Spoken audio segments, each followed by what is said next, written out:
This week's movies: Touchy Feely, Riddick, and Salinger.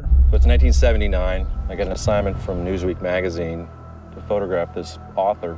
He doesn't like to be photographed, but we do know he picks up his mail in Windsor, Vermont. So I waited. Directed by Shane Salerno, Salinger is a sensationalist documentary about the iconoclastic writer. In his review, A.O. Scott writes, Mr. Salerno assembles his documentary material into a breathless story full of hyperbole and speculation. Salinger suffered a nervous breakdown. The resulting blend of reverence and character assassination is an almost perfect distillation of the modern pathology of fame. There are insights that can be plucked from it, but to do so requires strenuous and willful resistance to the spirit of the project, which is not just leering and gossipy, but aggressively anti-literary. Salinger moved into the woods of New Hampshire partly to escape the intrusions and indignities of American celebrity culture. Salinger is that culture's revenge.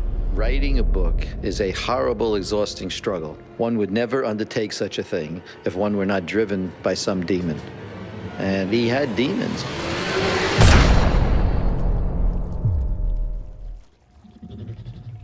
Riddick is the third in a series of films about an interplanetary mercenary antihero. In her review, Manola Dargis writes, the film helps to explain the unlikely ascendancy of Vin Diesel as a man of cinema. He embodies a particularly salient caricature of masculinity, and has at last come into his own as a contemporary hero, one who suggests a post-race ideal, even as he affirms old-fashioned power with displays of annihilating violence.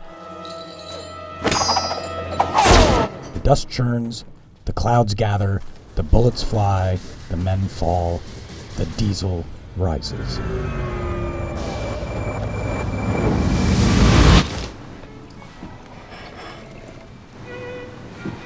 Touchy Feely is about a brother and sister who undergo abrupt psychological transformation. You look wan. In his review, Stephen Holden writes, the movie is a detour into the ozone for the director, whose hard-headed, sharply written satires Hump Day and Your Sister's Sister explore the booby traps in intimate relationships.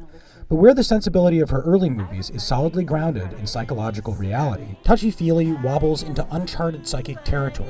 Just let go of your fear and embrace the world. It seems that Miss Shelton is searching for a direction out of the mumblecore cul-de-sac that served her so well in the past. You're so... So what?